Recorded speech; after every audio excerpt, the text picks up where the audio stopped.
Good evening. I'm Linda Miller, Chair of the Concord Planning Board. Welcome to everyone. This is the first Concord MBTA Communities multifamily housing discussion of location and zoning standards. This meeting will be followed by two similar sessions, one in August and another in September.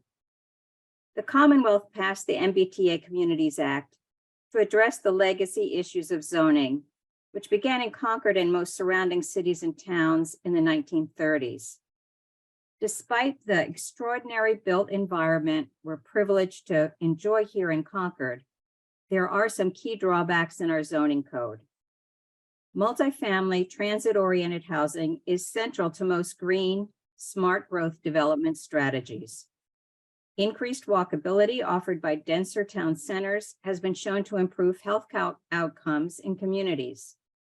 Density also supports the vitality of our town center business communities with greater accessibility to customers and employees. The predominance of single-family housing is expensive and exclusionary.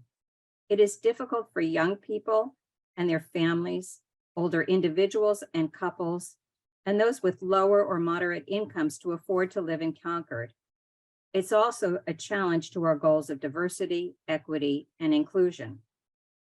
The lack of density provided by multifamily housing in town centers is costly for our transit system, resulting in reliance on an auto-centric transit model. This generates sprawl and mansionization, placing added stress on the environment and limiting our ability to attain our sustainability goals. Our program tonight is a novel approach that the Planning Board and Planning Departments has used in our outreach activities. Our goal is to engage the community in the design of the map and selection of zoning options to comply with the MBTA Communities Act.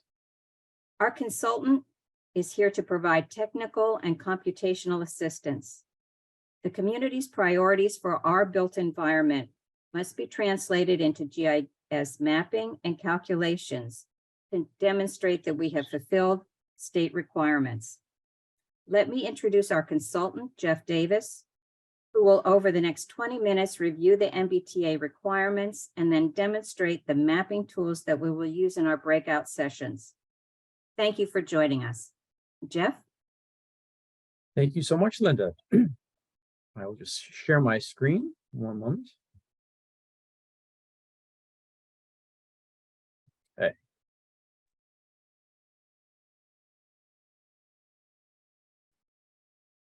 Great. So thank you all so much for joining us. This is a follow-up to an initial conversation and introduction to this concept that was held at the end of June.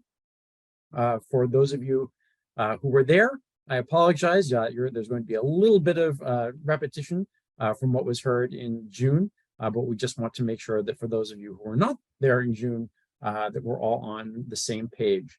So I wanted to, start with just a little bit of information about myself and what brought us to the table here. So I'm with the Horsley Witten Group.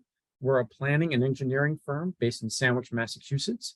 I and my colleague, Gabby Queenan, who's here with us as well this evening, are based in our Providence, Rhode Island office. And we are providing free technical assistance to the town of Concord through the Massachusetts Housing Partnership. They have a technical assistance program, which is providing free assistance to MBTA communities throughout the Commonwealth. So I wanted to just do a quick reminder of what the state law says. So section 3A of Massachusetts General Law 40A. In this law, MBTA communities, which are those that have a transit station within their boundaries or are adjacent to communities that have a transit station within their boundaries, must have at least one zoning district in which multifamily housing is permitted by right. Which can include site plan review, but for example, you can't require a variance or a special permit. On top of this, there must be a minimum gross density of 15 units per acre within that district. If you're located in a community that has a transit station, at least a portion of that district must be located within a half-mile radius of the transit station. There can be no age restrictions, and the units must be suitable for families with children. In other words, there can be no bedroom or occupancy caps. And there must also be parity with other uses. So in other words, multifamily housing cannot be required to meet higher standards than other permitted uses. So DHCD, and we're now getting used to calling them HLC, the Executive Office of Housing and Livable Communities, in August of 2022, provided compliance guidelines for the MBTA communities. And this is a step-by-step instruction for compliance. And these guidelines include a compliance model, which is an Excel table that helps calculate whether a municipality's zoning and other policies comply with the law. So my goal as your consultant for this, is to help the town develop a zoning framework that meets your local needs and at the same time complies with the MBTA communities law. And we'll do that by testing different ideas in the compliance model. So what are the specific requirements for Concord? There are different requirements depending on what type of community you are and how large you are, how many existing units of housing you have in your community. So Concord is considered a commuter rail community because, of course, you have two MBTA commuter rail stations within your boundaries. You have a deadline of compliance of December 31st, 2024. Obviously, your population, just under 18,000. Your current housing units, just under 7,300. And therefore, you are required to have a land area, an MBTA communities district land area of at least 50 acres. And just to give you some perspective, if you look at the developable station area, so that's that land area that's developable within a half-mile radius of your two transit stations, that's 519 acres.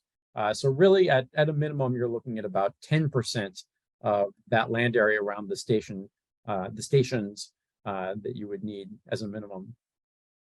The minimum multifamily unit capacity, and I'm going to talk more in a moment about what exactly that means, is 1,094 units, and that is calculated by 15% of Concord's 2020 housing stock. And again, it's an important point that I will clarify in a moment. Also, you have requirements for the percent of the district that needs to be located within the station area. Again, that half-a-mile radius around the stations. So for you, that's 50%. So only 50% of the area has to be within that 10-minute walk radius of the stations. The other 50% can go wherever you would like. So just a few minutes on what do we mean when we say zoning capacity. So we are not, the state is not counting the number of multifamily units that exist today. They're not going to count the number of multifamily units that may get built in the future. All they care about is whether your zoning code could theoretically allow a certain number and density of housing units. So this is not a production mandate. It is simply a mandate about your zoning requirements. So we have a couple ways to think about this. I like to say that zoning is a menu, not a development proposal. So all you have to do is make sure that these dishes are on the menu and that they're an option for people to choose. Another way to look at it is as a cookie tray.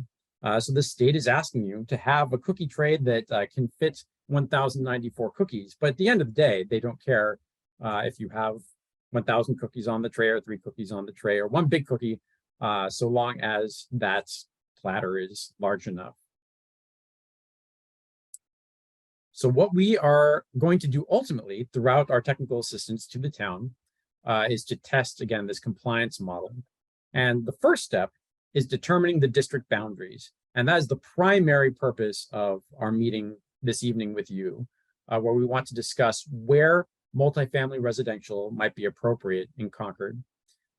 We'll be obviously focusing on the areas a half-mile radius around the 2 MBTA stations. But again, 50% can go elsewhere in the town. So we want to talk with you about possible locations this evening. The next step is to determine dimensional requirements and other policy requirements related to the zoning district. So that includes how tall should buildings be allowed in the district, what setbacks should be allowed, what density. Again, it needs to be at least 15, but of course it can go higher. Step 3 is to ensure all zoning policy for the district complies with the law. So there are a lot of stipulations, policy stipulations in the law. For example, around affordable housing. You cannot have more than 10% required affordable housing unless you submit an economic feasibility analysis, and we can talk about that later. Again, also have to make sure that your policies do not limit the size of units and are not restricting unit size that would make it difficult for a family to move into these units. And then finally, step 4. Once we have all that information from you and we understand where you think it would be appropriate to have multifamily by right and what the standards for such development should be, then we start entering those different options into the compliance model, and we'll test different iterations and see which ones work. And at the end of the day, what we hope to provide for you is a number of options, valid options that meet the town's needs and also meet the law. And from there, you can choose which one works best in the context of Concord. So today, the bulk of our meeting is going to be in small group discussions. We're going to break out into breakout rooms. Each room will have a facilitator, and we're going to spend that time talking in small groups about where you think it's appropriate to allow multifamily housing by right. And again, by right meaning without a special permit, without a variance, and so forth. We're going to start by talking through some guiding principles for where such development might be appropriate. And then we're going to ask you to brainstorm any specific areas or locations that you think would be appropriate for multifamily development by right. And we want to ask as well, as you're thinking about these locations, are there different building heights that would be appropriate in different locations? So examples of the types of performance standards we'll be discussing with you this evening. One, we'll be asking, should we be targeting as much of this area within that half mile around the MBTA stations as possible? Again, only 50% is required. Or are there other areas outside of those radii that you think would be appropriate and we should be considering? Should we be fully looking at West Concord? Should we be fully looking at Concord Center? Or should we be more or less evenly trying to just distribute these multifamily units within the two station areas? We're also going to ask where multifamily housing exists today or is planned. Would it be appropriate to include areas that already have multifamily housing? We're also going to ask, should we be trying to avoid areas where you want ground floor commercial uses? I will note here that the law requires that you have a by right option for residential only, which means you cannot require ground floor commercial or mixed use. So there are ways around that, and we can discuss those later, but should we be focusing on areas where you're comfortable having just residential? And then finally, should we try to avoid areas where naturally affordable, meaning not subsidized, housing exists today? So that might be two-family homes, rental units, and so forth. Are we concerned that if we target those areas that they might get redeveloped into something not as affordable? And in a moment, I'm going to be turning things over to my coworker, Gabby, who will be pulling up her screen to walk you through an online mapping tool that we have prepared. And this survey is up and running now. We will be posting a link for you all. And we encourage you over the next 3-4 weeks to visit this survey. There's a traditional Survey Monkey where you can answer some basic questions. And we will also have this mapping tool for those of you who are comfortable with that technology. And again, we'll walk you through so you understand how to use that. If you're uncomfortable using the mapping tool, that is totally okay. The SurveyMonkey version just asks you to write in your comments for where you think multifamily housing would be most appropriate. So you can do either or both to provide us your feedback. So the map is going to show existing and proposed multifamily housing in Concord. So you can see where those areas are and if they're appropriate for including in the district. They're going to include the areas that were identified in your housing production plan as being potentially appropriate for affordable housing. And they will also include the half-mile radius around each station, the current zoning, and also excluded areas. So the state has excluded areas that are either publicly owned or have environmental constraints. So those areas would not count towards the MBTA Communities District, with the caveat that if there are any public lands that the town would like to use for housing, we can make those unexcluded. So that's another thing to be considering as you look at the maps and are considering where this would be most appropriate if there are town-owned properties that you would like to use for housing. All right, with that, I'm going to stop my screen sharing and we'll turn it over to Gabby to demonstrate the tool. One moment. Thanks, Jeff. Bear with me for one moment while I get my screen set up.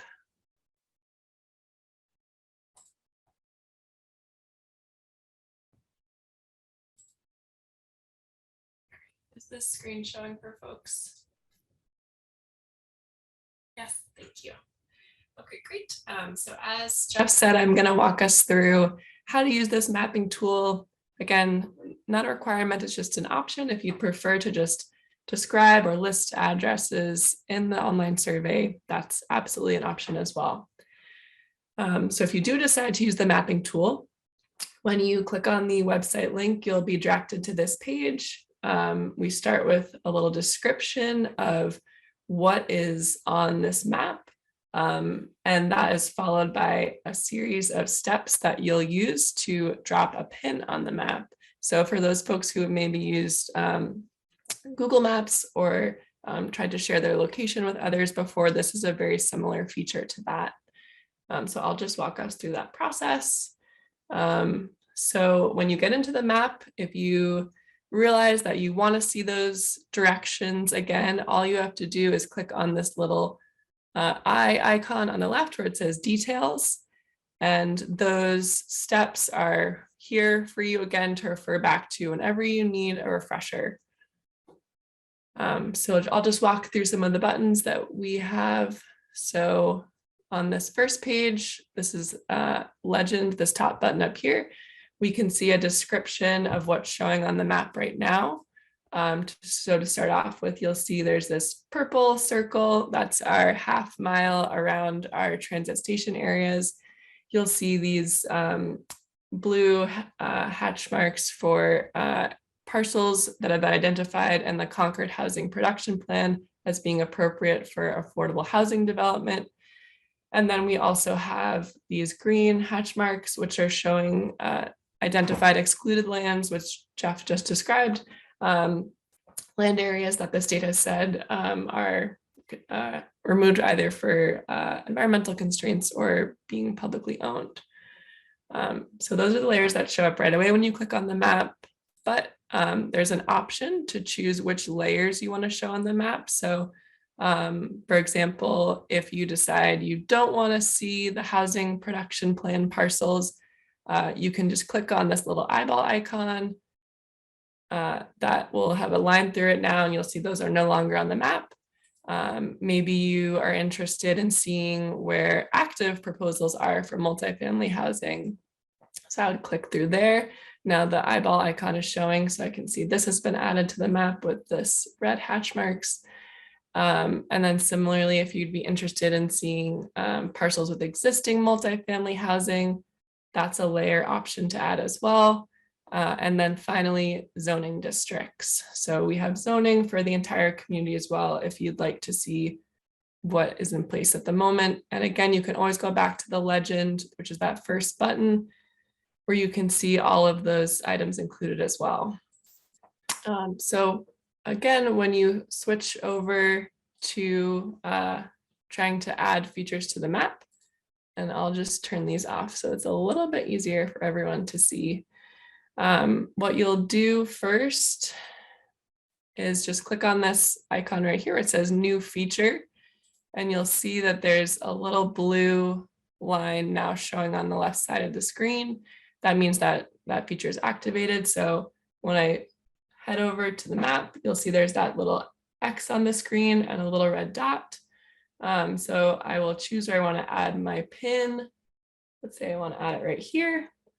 I click on the screen, and now I have the option to add a description. So for now, I'll just type in test point. You might choose to say something here like, this parcel should be included because it's already been identified in the housing production plan, something like that. And then you'll hit create. So once you do that, that's been added to the map. Let's say you're done adding your points. You can add as many as you'd like. When you're finished, you're done adding. Maybe you want to move around other parts of the map, try different layers. All you'll need to do to turn off the pin is to just click back over. It says new feature. You'll click there, and then this blue bar will disappear. So you'll be all set, and now you can hop around to other parts of the map. Yeah, so that's just an overview for folks. Again, this is just a tool. It's not a requirement to use this, but it's an option if that's something that would be helpful for you. So I'll stop sharing my screen and turn things back to Jeff. Thank you so much, Gabby. Also note that beyond just scrolling around the map to find a location, in the upper right-hand side, there is a box that will let you type in a specific address if you want to zoom into that address. So there are a number of ways to navigate that.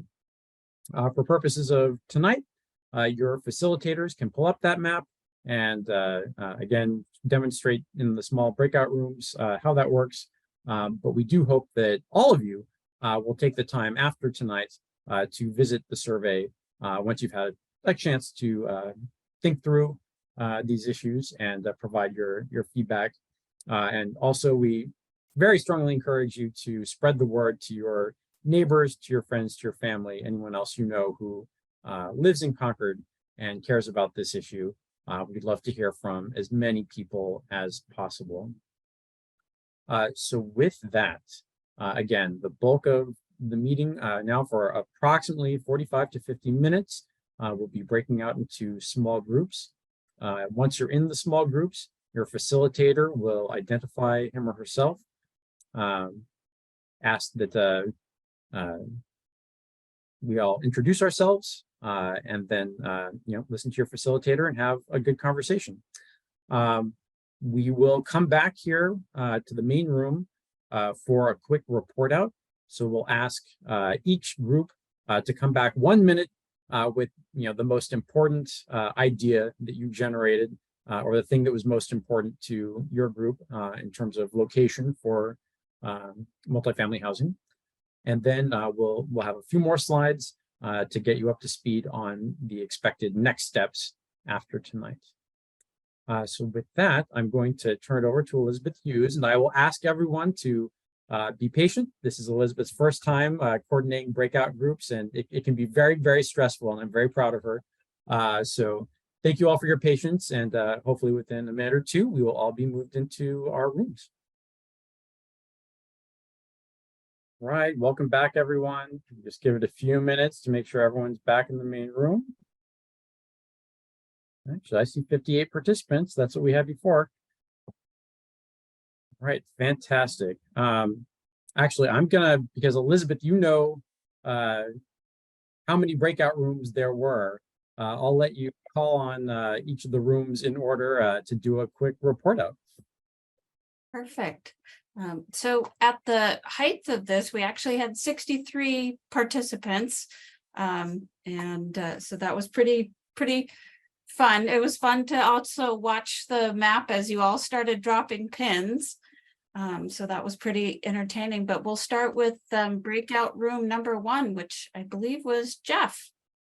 All right. And again, we're being very high level with our report outs, so we won't be able to cover everything we discussed, but some of the big directions. Our conversation mostly focused on West Concord.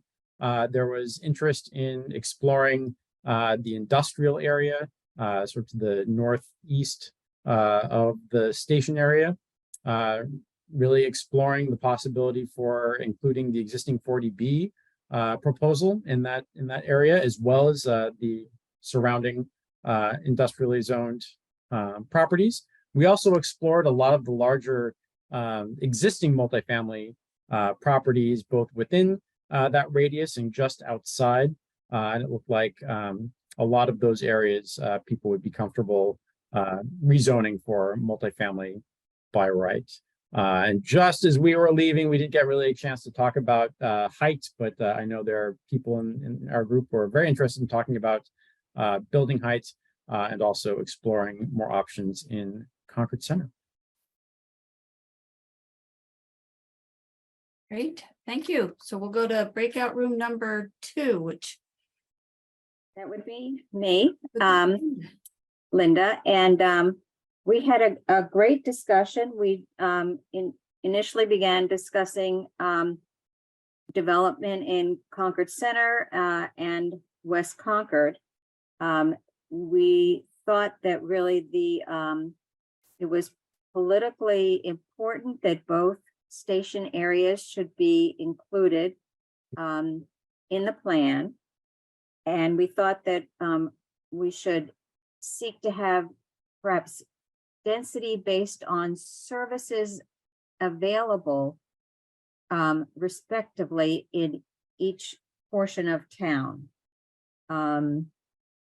We also felt it was important to think about the historic areas of town, focus on that, and that we were hoping that we could utilize form-based code to preserve the historic character and build on it as we build density in the centers of town. And then finally, I think there was a interest in trying to incent for mixed use development, but we were not quite sure how to achieve that given the constraints of the MBTA requirements. I think that's our summary. Great, thank you. Breakout room number 3. I believe that is me. So we also had a great conversation. It was people were throwing out ideas. So in summary, our group generally agreed that they wanted to see this distributed amongst multiple neighborhoods, not just in those immediate transit station areas, but also in some of the places where right now there isn't really a lot of multifamily housing, and to be able to create some neighborhoods that have more of a diversity of housing outside of the transit station areas. There is a sentiment that a lot of the development is already concentrated in West Concord, so spreading the love to some other parts of town as well. They would prefer not to see existing modest multifamily housing replaced by larger, more expensive multifamily housing. So thinking about preserving some of the naturally occurring affordable housing that already exists. We also had some questions raised about how historic preservation fits into all of this.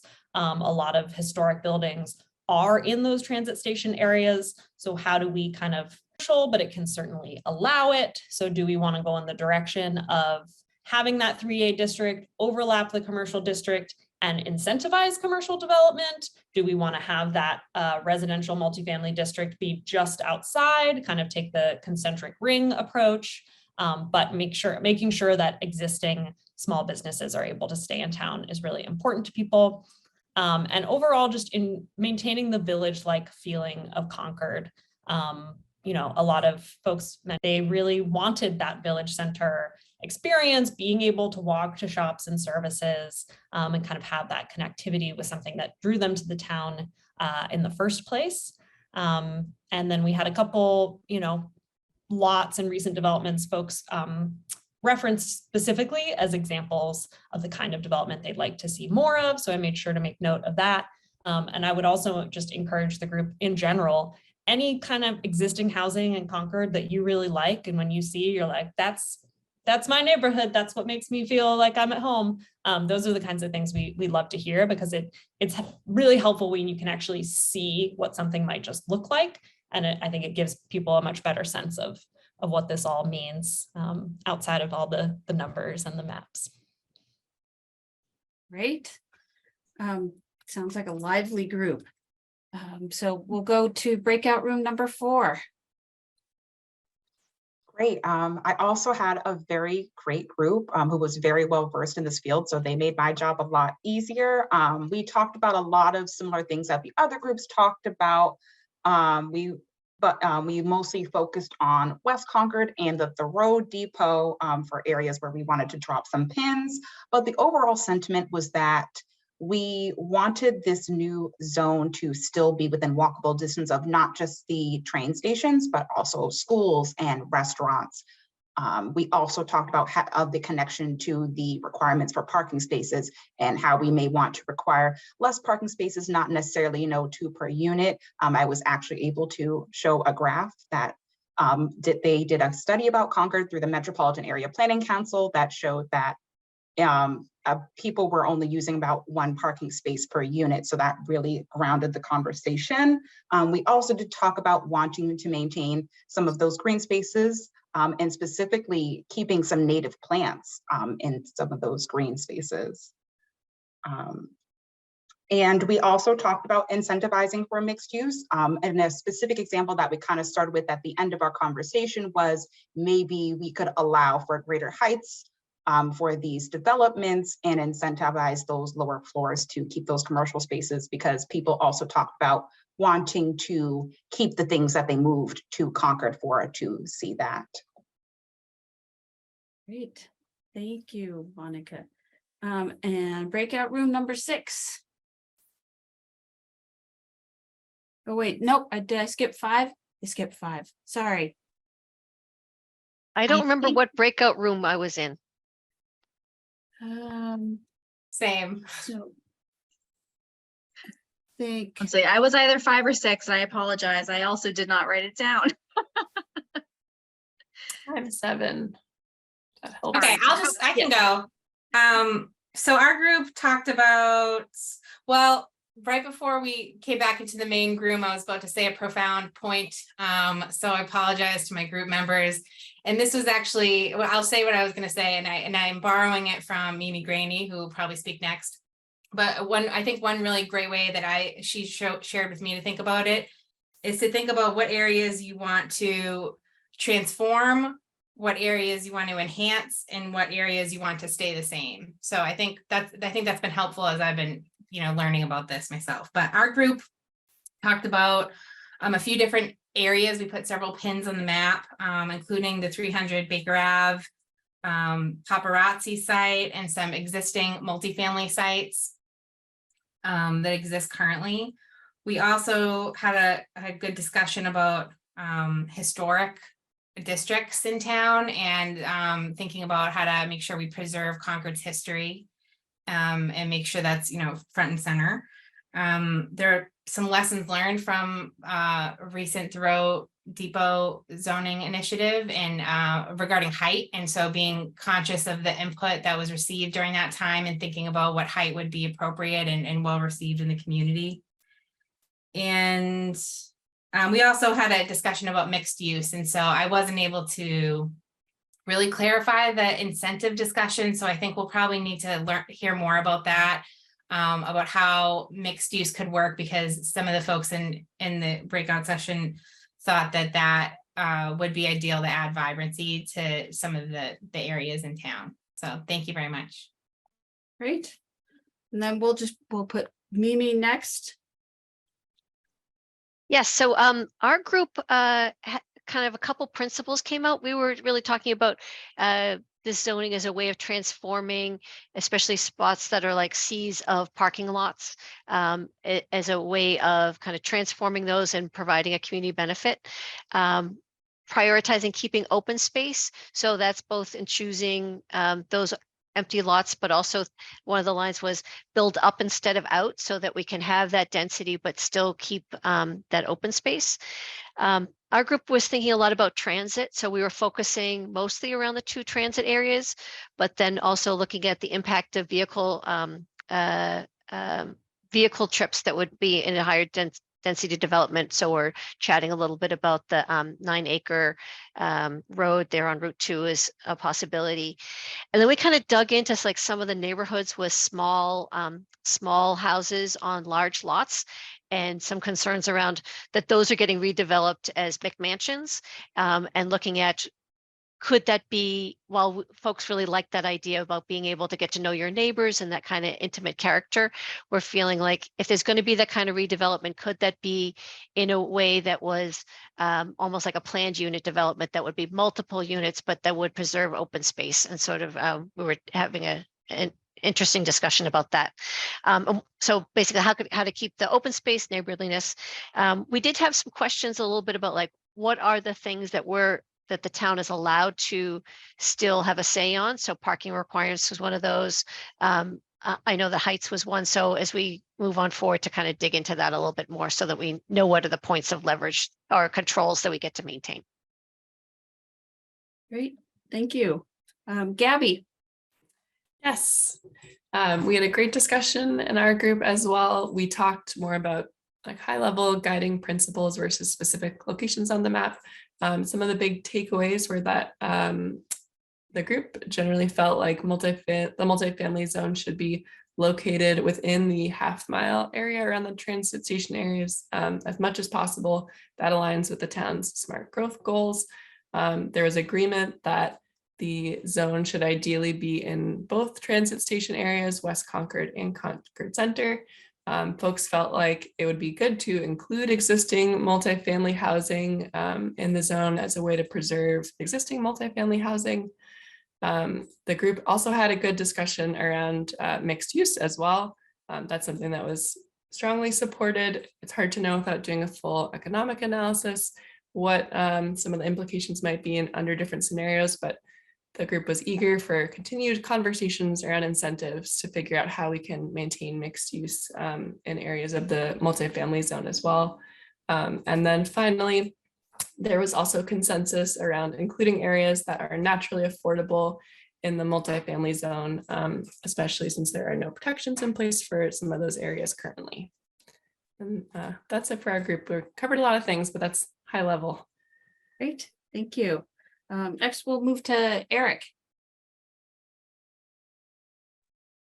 Great. Yeah, we had a great group. There was some really good perspectives. Some folks who have lived in the town 40, 50 years, who've really seen things change over time. So like many other groups, there was a strong sentiment that both of the transit areas in town share this effort, not just West Concord. Some sentiment that historically, was sort of been an expectation that West Concord would absorb or accommodate this kind of housing versus Concord Center. So a desire to see these efforts sort of split amongst the 2 areas. Also with the sentiment that having more families near Concord Center could result in more activity, sort of creating a more lively area than it might be currently. Another suggestion was to really focus on and take a close look at the properties that were identified in the housing production plan already, that would fit with this. If we're looking at 50 acres, then some of those sites could help us get there, like Junction Village and the proposed Baker Avenue project. Those 2 alone could probably get us close to halfway to that 50-acre goal. Some discussion about some particular property locations. We didn't put a whole lot of pins in the map, but there were some specific locations mentioned that I'm sure we can add later. And then there was some discussion about potential traffic and potential traffic congestion concerns for, depending on where these locations are and where they're selected looking forward. So the idea of the need for multimodal transportation considerations whenever we're considering these type of things. And then there's a question that came up asking whether Concord Academy is a potential site, whether that might qualify as a potential site. So I was assuming that yes, it could be in that mix, but I wasn't quite sure how to answer that specifically. But I think that largely captured what we talked about in the group. Great, thank you. Then we'll go to Stefan.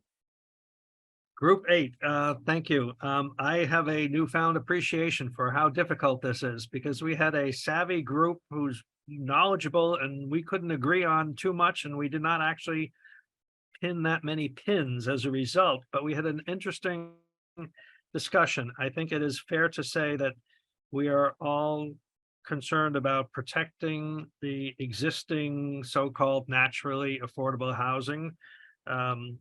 We recognize that we need workforce housing, meaning not necessarily luxury housing. And the biggest issue, I think, was the question of commercial combined use properties. It was discussed and pointed out that if you don't, that even with incentives, even if you have incentives included, there is still no guarantee that you will get a mixed use development.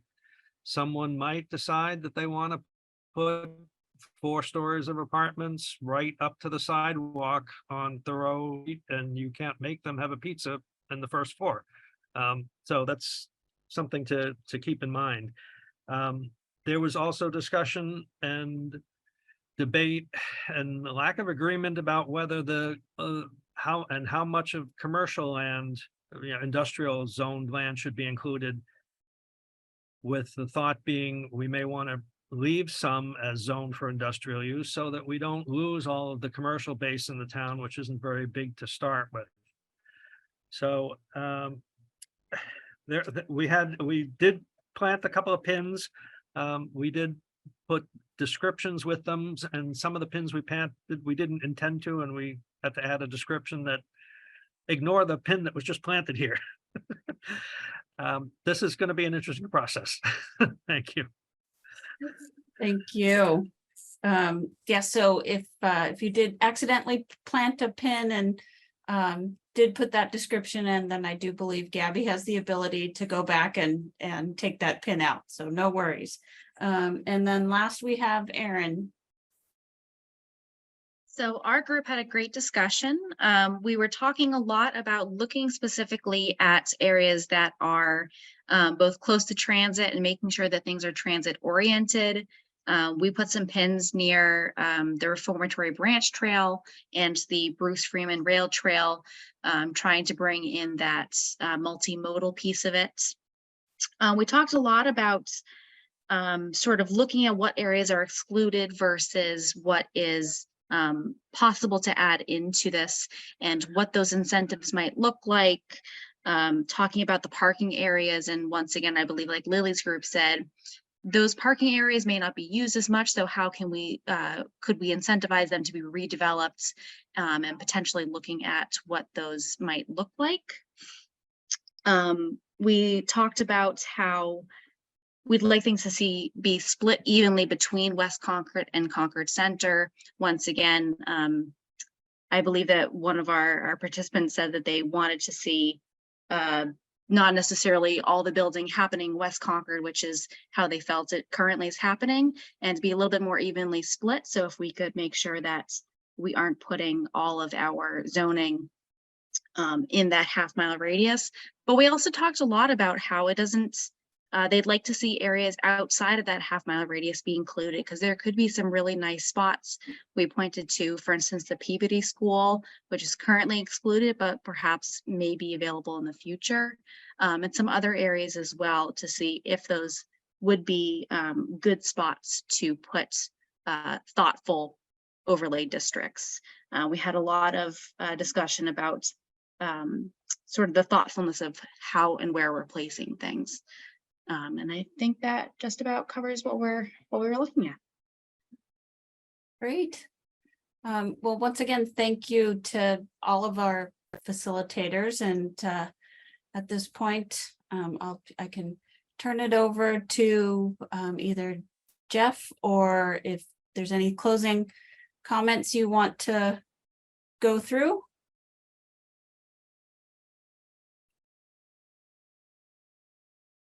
Yes, I'll just go through a few more closing comments just to give folks a sense of what happens next. So first of all, obviously over the next 3 weeks or so, again, we hope that you will visit the online surveys, that you will share this with your friends and family, anyone you know in the community who cares about this issue. We want to hear from as many of you as possible about this issue of location. The next step is to discuss additional zoning standards. So that's what we expect to cover in August, what standards ought to apply to multifamily housing by right. And there is actually fairly broad ability of municipalities to set standards for things like building height, setbacks, open space or building coverage, parking standards, and so forth. All the decisions that we make as a community will impact the bottom line and the compliance model. So, you know, there are certainly trade-offs for these things, but there is flexibility in setting those standards. You know, things that you can't really do are, you know, have, you know, excessive design guidelines for multifamily housing that don't apply to other types of uses. Again, we discussed the limitations on bedroom size or number of bedrooms. So anything like that is off limits, but a lot of the dimensional standards really are free to do whatever we think makes sense and still ultimately meets the density requirements. So the big question we're going to be asking, and I know some of you already started this conversation tonight, which was helpful, is building height. What's the highest height that people are comfortable with by right? That doesn't mean that you couldn't allow a greater height by special permit, but we have to allow some level of height by right. And also, there can be different standards for different sub-districts throughout the town. So you may want to more or less evenly apply the district area within West Concord and Concord Center, but you might say there should be different standards in those locations. So we can customize the standards for specific areas in town. And then just to give you a little bit more context for this issue of incentives, because I know some of the groups were discussing this. So basically, you have to have some amount of multifamily housing allowed by right at some height, at some level, so long as it hits that 15 unit per acre density. If you want to have more than that, you can certainly allow. So in this example, let's say you had a 1-story building that was allowed by right. You could say with a special permit, you can go up to 3 stories in exchange for adding that ground floor commercial space for public green space, for public realm improvements, for affordable housing, whatever it may be. So providing those incentives are a possibility. But I think as one of the groups pointed out, there's no guarantee that people are going to choose that option. So, you know, it'd be very important for us to think when we're thinking about location, should we just avoid areas where you do want that mixed use environment? So those will be among the things that we explore moving forward. Obviously, any other thoughts or concerns that folks have related to dimensional requirements. And I think with that, Elizabeth, are you taking on the next steps? I think I'm going to turn that over to Linda Miller, our Linda, planning great. board chair.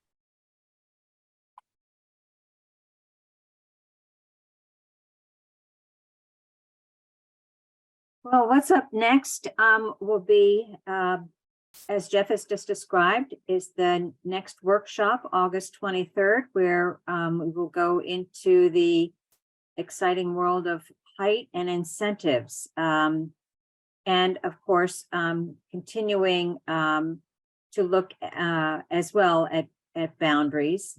And then for those who would like to get together, either